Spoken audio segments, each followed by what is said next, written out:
प्रधानमंत्री नहीं है, वो प्रधानमंत्री है, समझते हैं, कपड़े बदलने वाला, वो प्रचार मंत्री है। प्रधानमंत्री कह रहे हैं। 1 घंटे में जो व्यक्ति 4 बार कपड़े बदल दे वो प्रधानमंत्री हो सकता है क्या? मैं दावे के साथ कहता हूँ, आप ये तीसरा कार्यकाल ही अगर पूरा कर लो तो ही बहुत बड़ी बात है। प्रधानमंत्री का काम होता है कि अगर पेपर लीक हुआ है तो मन की बात जो अभी जो फर्जी करते हैं उसमें कभी पेपर लीक पे बात की क्या? और इतना बेशर्म आदमी, इतना बेगैरत आदमी, मुझे ये शब्द यूज करते हुए थोड़ा अजीब महसूस हो रहा है, लेकिन वो दर्द में वो पीड़ा बच्चों की समझ सकता हूँ, उनके परिवारों की जिनकी हत्याएं हुई हैं। आज नहीं तो कल भुगतना पड़ेगा। ये सरकार की जिम्मेदारी भी, एक भी जान अगर जाती है देश में तो ये सरकार की जिम्मेदारी क्यों गई, किस वजह से गई? 9 दिन से आदरणीय सोनम वांगचुक जी 1.5 साल पहले भी दिल्ली में आए थे पैदल यात्रा करके। उनकी डिमांड क्या है? मैं तो कह रहा हूँ ये आदमी रियल लाइफ में हीरो है, और जो रियल लाइफ का हीरो था 3 इडियट वाला, वो तो तीसरी शादी करके एंजॉय कर रहा लाइफ को, उसके मुंह से शब्द नहीं निकलेगा। सिर्फ सरकारें चलाने में व्यस्त हो, सांसद और विधायक खरीदने में व्यस्त हो, पार्टियां तोड़ने में व्यस्त हो। आपकी ये जिम्मेदारी नहीं है, नैतिक जिम्मेदारी। इन्होंने सोने चांदी के तमाम हार जेवरात, गले का हार भगवान राम का चुरा लिया, और तो और हद हो गई, चांदी की चप्पलें चुरा बैठे होगी मोदी। तो क्या ये चप्पल चोर नहीं है? आज हम देखें कि सरकार चुन रही है उन लोग की जो हमें वोट दे सकते हैं, जो नहीं दे सकते, और जो अगर हार भी जाएं तो हम उनको खरीद लेंगे।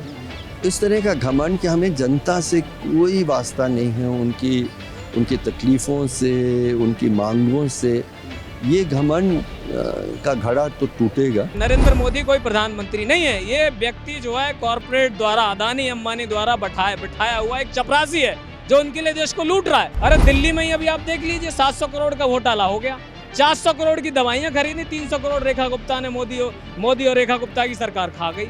400 करोड़ की दवाओं में 300 करोड़ का घोटाला, कहीं आपने सुना है क्या? और यही मोदी जी केदारनाथ गए तो सोना गायब हो गया था, बद्रीनाथ में भी चोरी चल रही है, मथुरा के भगवान कृष्ण मंदिर इन्होंने धंधे बना लिए, आरएसएस के कार्यालय हैं ये भगवान के मंदिर नहीं है ये। हम अभी जंतर मंतर पे हैं और जंतर मंतर पे चल रहा है सीजेपी कॉकरोच जनता पार्टी प्रोटेस्ट, जो नीट में पेपर लीक हुआ है। और यहाँ हमारी मुलाकात हुई है, एक टीचर हैं, पिछले 30 सालों से जो है वो बच्चों को पढ़ा रहे हैं, और हमारी उनसे बातचीत हुई है तो समझते हैं कि कैसे वो इस पूरे आंदोलन को देखते हैं। सर अपना पहले तो आप नाम बताएं।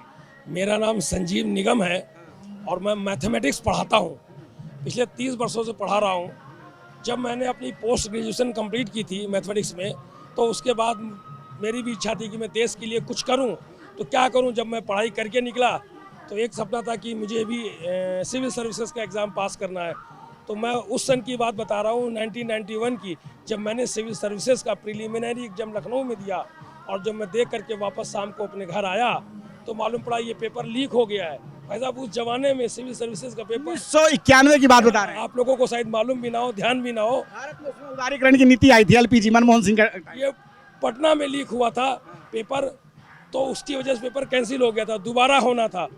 6 महीने बाद हुआ भी था, लेकिन कुछ स्थितियाँ या मस्तिष्क, जो आज आंदोलन हो रहा है मैं उसको कनेक्ट क्यों कर रहा हूँ, क्योंकि ये मस्तिष्क है, दिमाग है। आपने जिस तैयारी से, जिस जोश से आपने काम किया, आपकी वो फ्लो टूट गया, तो फिर टूट गया। मैं नहीं अपियर ही नहीं हुआ दोबारा, मैं दिल्ली आ गया। मैं दिल्ली में यहाँ तमाम कोचिंग संस्थाओं के साथ में जुड़ा रहा। इस आंदोलन को कैसे देखते हैं? इस आंदोलन में मैं ये अपने कि ये आज का स्टूडेंट है, जो विद्यार्थी है, वो कितनी मेहनत से पढ़ रहा है। जब पढ़ाई करके एग्ज़ाम दे करके आता है तो कैसे रुपया इकट्ठा करके फॉर्म भरता है, और मालूम पड़ा पेपर लीक हो गया। अगर पेपर लीक नहीं हुआ है तो पेपर वो कहीं ना कहीं वो कैंसिल होता है, फिर वो कोर्ट में जाता है। तो कुल मिलाकर की इतनी विषम परिस्थितियां हैं, और इन्हीं विषम परिस्थितियों के लिए सारे देश में बच्चे बैठ रहे हैं। उत्तर प्रदेश के भी प्रयागराज में भी बच्चे आए थे पेपर लीक के मामले में सांसद से मिलने, तो वहाँ पुलिस ने पकड़ के उनको डाल दिया। कमाल की बात कर रहे हो। आज यहाँ पर बैठे हुए, तो ये जो आंदोलन शुरू हुआ है, इसको हम लोग जो टीचर हैं, जो बच्चे हैं पढ़ने वाले, सब मिल करके इसे कमज़ोर नहीं होने देंगे, और इससे कोई ना कोई नतीजा निकलेगा। समय चाहे जो कुछ लग जाए, चाहे जितना देर हो जाए, जब ईमानदारी से आप कोई काम करने हैं, उसका बीड़ा उठाते हैं, तो किसी के देखा देखी नहीं, ये लोगों के अंदर से आवाज़ें आ रही हैं, दिल से आ रही हैं। पेपर लीक इस देश की बहुत बड़ी समस्या बन चुकी है। पिछले 10 सालों में अगर हम बात करें तो 89 से ज़्यादा पेपर लीक हुए हैं। 10 साल की जेल की सज़ा का प्रावधान भी है, लेकिन अगर आप पिछले 10 सालों में देखेंगे तो शायद ही किसी को 10 साल की सज़ा हुई हो। और बच्चे इतने आत्महत्या कर रहे हैं, जब पेपर उनका जो है छूट जाता है या ख़राब जाता है, तो पेपर लीक के कारण जिनके पेपर अच्छे गए थे और जब उन्हें पता चला कि पेपर लीक हुआ है तो वो डिप्रेशन में उन्होंने ऐसा कदम उठा लिया। लेकिन सरकार कह रही है कि देशद्रोही हैं यहाँ सब। नहीं, ये अगर सरकार कह रही है तो सरकार को आज नहीं तो कल भुगतना पड़ेगा। ये सरकार की जिम्मेदारी भी, एक भी जान अगर जाती है देश में तो ये सरकार की जिम्मेदारी क्यों गई, किस वजह से गई, तहकीकात के लिए कोई भी कारण ऐसा। तो ये सरकार 10 वर्ष से ऊपर हो गया है, तीसरा टेन्योर चल रहा है केंद्र में सरकार। आप दावा करते हो कि हर राज्य में हमारी डबल इंजन की सरकारें हैं, आप सिर्फ सरकारें चलाने में व्यस्त हो, सांसद और विधायक खरीदने में व्यस्त हो, पार्टियां तोड़ने में व्यस्त हो। आपकी ये जिम्मेदारी नहीं है, नैतिक जिम्मेदारी, कि हमारे इनके लिए भी कुछ करो। जब आप करोगे तो अपने आप को सांसद खरीदने नहीं पड़ेंगे, आपको पार्टियां तोड़नी नहीं पड़ेगी, लोग खुद स्वयं आकर के आपको सर माथे चूमेंगे और आपको। लेकिन आप ऐसा काम क्यों नहीं कर रहे हो, क्यों डर रहे हो? अगर आप ऐसे काम करोगे तो प्रभु राम वो देख रहा है, वो आपको दंडित करेगा। मैं दावे के साथ कहता हूँ, आप ये तीसरा कार्यकाल ही अगर पूरा कर लो तो ही बहुत बड़ी बात है। ये अभी तीसरा वर्ष आपका शुरू हो रहा है, मैं तीसरे कार्यकाल की बात कर रहा हूँ।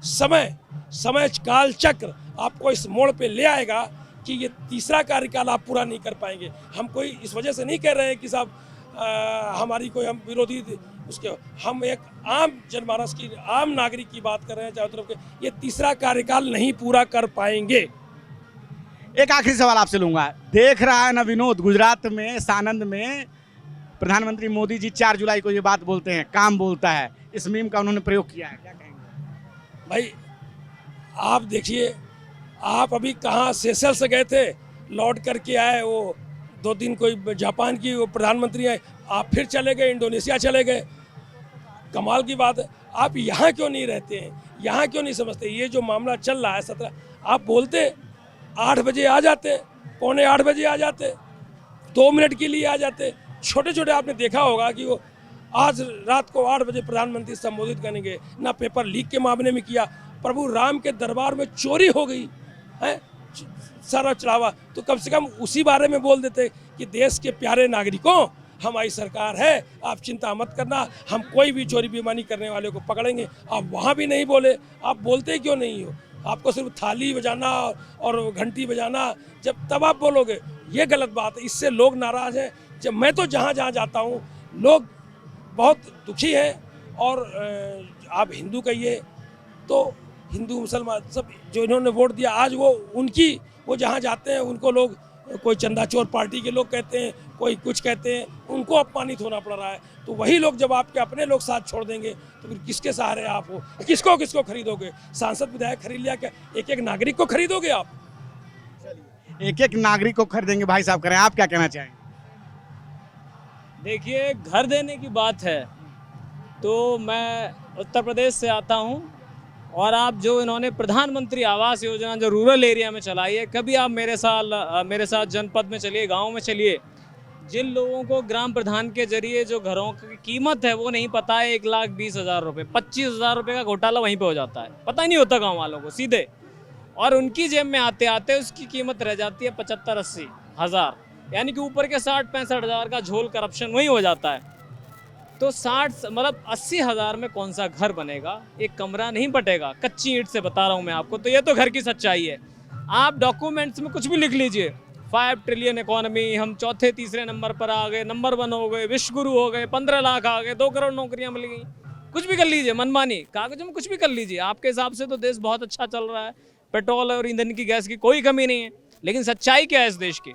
आपको सच्चाई समझनी। और आप, रंजन जी, मुझे बड़ा दुख है इस बात का कि हमारे देश में प्रधानमंत्री नहीं है। नरेंद्र मोदी कोई प्रधानमंत्री नहीं है, वो प्रधानमंत्री है, समझते हैं? कपड़े बदलने वाला, वो प्रचार मंत्री है। प्रधानमंत्री कह रहे हैं। 1 घंटे में जो व्यक्ति 4 बार कपड़े बदल दे वो प्रधानमंत्री हो सकता है क्या? और योगी जी क्या कहते हैं? अब विरोधाभास समझिए, योगी जी कहते हैं कि कोई फैशन शो थोड़े ना चल रहा है जो कपड़े बदलूंगा, तो योगी जी तो एक ही कपड़ा पहनते हैं, लेकिन उनके बातों को उल्टा करते हुए प्रधानमंत्री जी 4 बार कपड़े पहनते हैं। प्रधानमंत्री नहीं है, वो है प्रधानमंत्री। अब प्रचार मंत्री क्यों हैं? क्योंकि नरेंद्र मोदी जी कभी देश के लिए प्रधानमंत्री के तौर पे काम करते आपको नजर आए हैं क्या? उनका तीसरा कार्यकाल है, यहाँ तमाम लोग खड़े हैं, ये बताएं मुझे। प्रधानमंत्री का काम होता है कि अगर पेपर लीक हुआ है तो मन की बात जो अभी जो फर्जी करते हैं उसमें कभी पेपर लीक पे बात की क्या? और इतना बेशर्म आदमी, इतना बेगैरत आदमी, मुझे ये शब्द यूज करते हुए थोड़ा अजीब महसूस हो रहा है, लेकिन वो दर्द में वो पीड़ा बच्चों की समझ सकता हूँ, उनके परिवारों की जिनकी हत्याएं हुई हैं, 20 से ज़्यादा बच्चे जो शहीद हुए हैं, इनकी जो कालागुजारी चल रही है। पेपर लीक नहीं हो रहा, पेपर लीक करा करके धंधा किया जा रहा है। और सिर्फ पेपर लीक ही नहीं हो रहा है, देश लीक हो रहा है। और अब तो हद हो गई रंजन जी, अरे आपने सुना होगा इन्होंने सोने चांदी के तमाम हार जेवरात, गले का हार भगवान राम का चुरा लिया। और तो और हद हो गई, चांदी की चप्पलें चुरा बैठे योगी मोदी। तो क्या ये चप्पल चोर नहीं है? यही भाजपाई पानी पी पी करके आदरणीय अखिलेश यादव जी को प्रबंधन के कर्मचारी सब हैं, आप किसी पार्टी को कैसे कह सकते हैं? मंदिर प्रबंधन में जो लगे। अब आप बहुत समझदार शिक्षित पत्रकार हैं, आपको पता है कि राम मंदिर ट्रस्ट किसने बनाया, चंपत राय को किसने बिठाया, ये कौन लोग हैं? ये योगी मोदी के चहेते लोग हैं। और वो चप्पलें मामूली नहीं है, भगवान राम की चरण खड़ाऊं जो है बहुत कीमती है चांदी की, उनको चुरा बैठे। ये अखिलेश यादव को बदनाम करते रहे, क्या कहते रहे? टोटी चोर। लेकिन ये तो चप्पल चुराने वाले चप्पल चोर निकले। और आपने कल की खबर सुनी होगी, 1 किलो सोने का रामचरितमानस भी चुरा गए ये निकम्मे। अब मैं बात करता हूँ सनातन धर्म की, जिस पर ये बात करते हैं। ये कहते हैं कि प्रभु राम का तो अस्तित्व पर विपक्ष वाले। अरे सबसे ज्यादा तो तुमने सवाल उठाया, तुम नास्तिक हो। अगर भगवान राम के गले में से, मूर्ति में से अगर वो सोने का हार उतार लिया इन्होंने, इसका मतलब इनको लगा कि ये मूर्ति है, इसमें भगवान नहीं है। तो सबसे ज्यादा भगवान राम को ना मानने वाले तो भाजपा ही हैं। लेकिन ये बहुत बेशर्मी की बात है, वो चप्पलें ढूंढवाइए। काकभूषण जी तो मिल गए हैं जैसे तैसे, लेकिन चप्पलें नहीं दी इन्होंने सोने चांदी की जो चुराई हैं। एक एक या तो मोदी योगी ने बांट ली है। और इसमें ये पंगा क्यों हुआ, ये लीक क्यों हुआ लूट? क्योंकि उस लूट में कहीं ना कहीं मोदी योगी शामिल हो सकता है, किसी के हिस्से में कम ज्यादा माल आ गया। और इसी लूट से पता है क्या हो रहा है? पार्टियां तोड़ी जा रही हैं, चुनाव खरीदे जा रहे हैं, अधिकारी खरीदे जा रहे हैं, ईडी सीबीआई सब अपने अंडर की जा रही है। यहाँ के पैसे से हो रहा है। पीएम कहना चाह रहे हैं? बिल्कुल, पीएम केयर्स का फंड। राम मंदिर, भगवान राम से जिस व्यक्ति को भय नहीं है। और यही मोदी जी केदारनाथ गए तो सोना गायब हो गया था। बद्रीनाथ में भी चोरी चल रही है। मथुरा के भगवान कृष्ण मंदिर के मंदिर इन्होंने धंधे बना लिए, आरएसएस के कार्यालय हैं ये भगवान के मंदिर नहीं है। ये पेपर लीक पर आते हैं कि जो व्यक्ति भगवान राम का मंदिर लीक कर सकता है, चोरी कर सकता है, चप्पलें चुरा सकता है, वो पेपर लीक के लिए बहुत छोटी बात है। 750 जो है इस देश के किसानों की शहादत इस निकम्मी सरकार ने ली, तब जाके सुना काला कानून, किसानों को वापस लिया। 20 बच्चे मरे, इनका कोई बच्चा नहीं मरा है, किसी भाजपाई का बच्चा नहीं मरा है। धर्मेंद्र प्रधान तो कह रहे हैं कि देशद्रोही आ गए हैं, जंतर मंतर पे फंडेड आंदोलन है, बदनाम किया जा रहा है, बस यही सब। 52 साल तक जिनकी आरएसएस ने तिरंगा नहीं लहराया अपने कार्यालय नागपुर पे, नारंगी चड्डी वालों ने, वो देशभक्ति का जो है इनको हमको सिखाएंगे कि हम देशभक्त हैं कि नहीं। अरे सावरकर वालों, तुम जो हमेशा अंग्रेजों के जासूस रहे, और आज भी क्या हो रहा है, ट्रंप के एक इशारे पर जो प्रधानमंत्री भीगी बिल्ली की तरह म्याऊं करता फिर रहा है, वो आदमी हमारी देशभक्ति पे सवाल उठाएगा। यहाँ ये तमाम युवा हैं, ये खून पसीने से अपने माँ बाप की कमाई से पढ़ने आते हैं दिल्ली में, ये देशद्रोही हैं। तो फिर ये कौन है जो देश को लूट रहे हैं? स्विट्जरलैंड की बैंकें भर रहे हैं। 15 लाख आए क्या? आपने कहीं सुना क्या 15 लाख किसी की जेब में आए? वो छोड़िए, स्मार्ट सिटी बनने थे, क्या हुआ? एक भी स्मार्ट सिटी बिना, क्या एक अगर नाम हो कहीं तो मुझे बता दीजिए। तो ये वो सरकार है, और नरेंद्र मोदी कोई प्रधानमंत्री नहीं है। ये व्यक्ति जो है कॉरपोरेट द्वारा, अदानी अंबानी द्वारा बिठाया हुआ एक चपरासी है, जो उनके लिए देश को लूट रहा है। आप देखिए, जब हमारे देश में महंगाई है, ये महंगाई अपने आप हुई है क्या? आप भी समझदार हैं, पत्रकार हैं, आपकी रिसर्च भी होगी। महंगाई तो जबरदस्ती लाई गई है, क्योंकि हमारे प्रधानमंत्री की इतनी औकात नहीं है कि वो ईरान से तेल ले ले, वो रूस से तेल ले ले। वो ट्रंप के एक इशारे पर अमेरिका से तेल लेता है। कहाँ से लेता है? अमेरिका से, जहाँ से आने में ही 5 गुना वक्त। हमें ईरान 60 दिन का क्रेडिट देता था, लेकिन क्या किया? देश में महंगाई की मार अपने आप लाए। ये बच्चे जो यहाँ 17 दिन से भटक रहे हैं, 9 दिन से आदरणीय सोनम वांगचुक जी 1.5 साल पहले भी दिल्ली में आए थे पैदल यात्रा करके। उनकी डिमांड क्या है? मैं तो कह रहा हूँ ये आदमी रियल लाइफ में हीरो है, और जो रियल लाइफ का हीरो था 3 इडियट वाला, वो तो तीसरी शादी करके एंजॉय कर रहा लाइफ को। उसके मुंह से शब्द नहीं निकलेगा किसी सेलिब्रिटी ने इतने बच्चों के मर जाने पे उफ नहीं बेटी कोई कुछ नहीं बोलते हैं आज के दौर में। 2013 से 2026 का समय आ गया। इन 13 सालों में ये बहुत बड़ा एक अंतर आया कि जो समाज के दिग्गज हैं, चाहे खेल क्षेत्र में या गायकी के क्षेत्र में या फिल्म के क्षेत्र में, जो भी समाज के सेलिब्रिटी हैं वो इन मुद्दों पे बिल्कुल ट्वीट नहीं कर रहे हैं, ना ही महंगाई को लेके। ये 2014 के पहले बहुत होता था, क्यों बदलाव आया? बहुत होता था। अनुपम खेर जो है निकल आते थे साइकिल पर। सदी के महानायक अमिताभ बच्चन जी भी स्टेटमेंट देते थे कि अब तो पैदल चलना पड़ेगा। विराट कोहली, सचिन तेंदुलकर, फलाने ढिमके, अक्षय कुमार, जो भी नाम तो क्या कितनों के लूँ मैं। एक व्यक्ति के मुंह में जुबान नहीं है कि अगर आम लोगों के घरों के 20 बच्चे मर गए तो इनके मुंह से उफ भी आ जाए, लेकिन अगर इनका बच्चा कहीं पकड़ा जाता है, किसी तकलीफ में होता है, तब ये सवाल करते हैं। और सरकार ने इनको भीगी बिल्ली बना दिया है। क्यों? क्योंकि कहीं ना कहीं इन्होंने टैक्स का पैसा लूट रखा है, तो ईडी वहाँ तैयार बैठी हुई है। अरे दिल्ली में ही अभी आप देख लीजिए 700 करोड़ का घोटाला हो गया। 400 करोड़ की दवाइयाँ खरीदी, 300 करोड़ रेखा गुप्ता ने मोदी और रेखा गुप्ता की सरकार खा गई। 400 करोड़ की दवाओं में 300 करोड़ का घोटाला, कहीं आपने सुना है क्या? 2 रुपए का जो पैकेट आता है वो पैकेट 15-15 में मिल रहा है। तो बच्चों की जो तकलीफ है बहुत बड़ी है। कल यहाँ यूपीएससी के सारे स्टूडेंट्स थे, आप देखिए ओम बिरला की लड़की रिजर्व कैटेगरी में आईएएस बन जाती है। ये बच्चों का क्या, इनका भविष्य, इनका चौपट करने का शिक्षा मंत्री कौन है? बच्चे यहाँ भूख हड़ताल में बैठे हैं और मोदी जी विदेश यात्रा में फिर से चले गए। नहीं, उनको मेडल चाहिए। लंदन का एक अखबार है द गार्डियन, ब्रिटेन का, उसने छापा है कि मोदी एक ऐसा व्यक्ति है कि आप मेडल आज छाप लीजिए, कल ही भागता चला आएगा। सेसिल्स में गए थे तो वो मेडल 1 हफ्ते या 4 दिन पहले बना था, उस मेडल की कोई औकात नहीं थी। मैं तो कह रहा हूँ उस दिन आदरणीय संजय सिंह जी भी कह रहे थे, राज्यसभा सांसद के अभिजीत दिपके, तुम भी एक मेडल बना लो, ये भागता चला आएगा। तो ऐसा प्रधानमंत्री जो मेडल घूम रहा है, हमारे देश का युवा जिसको भविष्य कहते हैं, मन की बात में यही कहते हैं ना कि आओ पेपर पे चर्चा। अरे पेपर लीक पे चर्चा करो ना।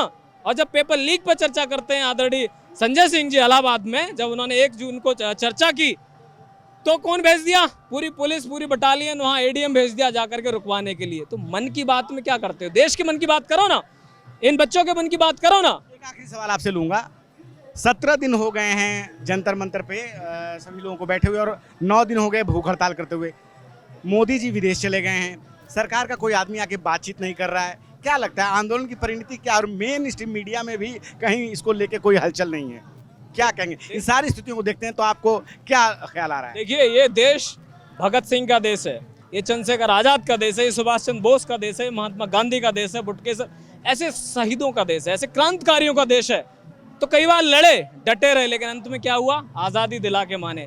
तो इनकी तो औकात क्या है? ये कल आए कल भाग जाएंगे। और वैसे भी अटल बिहारी वाजपेयी जी इन्हीं के नेता थे, देश के नेता थे। वो अलग भाजपा थी, वो कहा करते थे कि राजनीति रहे ना रहे, पार्टी रहे ना रहे, लेकिन देश रहना चाहिए। ये युवा यहाँ टके रहेंगे, देश के कोने कोने से आए, बुजुर्ग आए, हमारे संजीव भाई साहब कानपुर से आए, पता नहीं कौन कौन कहाँ से आए, अपनी स्वेच्छा से यहाँ खाना लंगर चल रहा है। ये आपको फंडेड लगते हैं? ये आपको आतंकवादी लगते हैं? अरे आतंकवादी तो ये हैं जो 12,000 करोड़ का एक्सप्रेस वे देहरादून दिल्ली बना करके 12 दिन में गड्ढा हो जाता है। तो नितिन गडकरी, जिनका नाम नितिन गड्ढाकरी होना चाहिए, तो लुटेरे तो ये हैं, आतंकवादी ये हैं, देशद्रोही ये हैं, ये युवा नहीं है। ये जो बैठा है युवा, ये अपने हक के लिए। और शिक्षा मंत्री धर्मेंद्र प्रधान को आपने कभी किसी इंस्टीट्यूट जाते हुए देखा? एक आपके आखिरी आपको न्यूज़ देता हूँ कल का। AICT, all India council for technical education ने कल एक डाटा दिया है कि पिछले इस सत्र में 2025 से 26 में पूरे देश में 58 इंजीनियरिंग कॉलेज शटडाउन की स्थिति पे आ गए। AICT ने डाटा दिया। क्यों? किसी में इंफ्रास्ट्रक्चर नहीं, किसी में एनरोलमेंट नहीं, किसी में शिक्षक नहीं है। और सबसे ज़्यादा जो प्रभाव पड़ा है वो 12 उत्तर प्रदेश और 12 महाराष्ट्र, और दोनों जगह भाजपाइयों की सरकार है। आप देखिए 65,000 स्कूल अकेले सरकारी बंद कर दिए उत्तर प्रदेश और मध्य प्रदेश में, निकम्मी सरकार ने। शिक्षा इनका मुद्दा नहीं है, रोजगार इनका मुद्दा नहीं है, देश इनका मुद्दा नहीं है, देश को लूटना इनका मुद्दा है, प्रभु राम की चप्पलें चुराना इनका मुद्दा है। इसलिए मैं अंत में बात से फिर कहूंगा, मोदी योगी ये प्रभु राम की चप्पलें चुराने वाले चप्पल चोर हैं, ये देशद्रोही हैं, इनको सजा मिलनी चाहिए, इनको सत्ता से उखाड़ फेंकेगा इस देश का युवा। हमारे साथ पूर्व राजनीतिक और पूर्व प्रशासनिक अधिकारी हर्ष मंदार साहब हैं। सर, क्या कहना चाहेंगे? सोनम वांगचुक जो है, जो बच्चों ने सुसाइड किया, नीट में पेपर लीक हुआ, उसके कारण यहाँ हंगर स्ट्राइक पे बैठे हैं, लेकिन प्रधानमंत्री मोदी जो है फिर से विदेश दौरे पे चले गए हैं और सरकार की तरफ से अभी तक इस आंदोलन के ऊपर कुछ भी नहीं बोला जा रहा है। देखिए, सोनम वांगचुक के साथ साथ नौजवान भी जो बैठे हैं, पूरे देश और सरकार की ज़मीन को चुभना चाहिए। जब नहीं चुभ रहा है एक घमंड का संकेत है। और ये घमंड के हम कुछ भी करें, हम देख रहे हैं कि सरकार जैसे चुनाव होता है तो चुनाव में जनता सरकार को चुनती है। आज हम देख रहे हैं कि सरकार चुन रही है उन लोगों की जो हमें वोट दे सकते हैं, जो नहीं दे सकते, और जो अगर हार भी जाएं तो हम उनको ख़रीद लेंगे। इस तरह का घमंड कि हमें जनता से कोई वास्ता नहीं है, उनकी तकलीफ़ों से, उनकी मांगों से। ये घमंड का घड़ा तो टूटेगा, ये बहुत साफ दिख रहा है। घमंड का घड़ा टूटेगा, लेकिन जिस प्रकार से हम देख रहे हैं कि अब लगभग 17 दिन बीत चुके हैं और अब जो जनता का उत्साह था, जो शुरुआत में जो एक उमंग था, जो वो कहीं ना कहीं अब कम होता जा रहा है। हम आज देख रहे हैं कि जिस प्रकार से भीड़ उतनी नहीं है, हालांकि लोग बैठे हुए हैं, लेकिन अगर इसी तरह चलता रहा तो फिर आखिर कैसे बात बनेगी? अगर रिशफल हो जाता है तो क्या इसको सीजेपी की जीत माना जाएगा?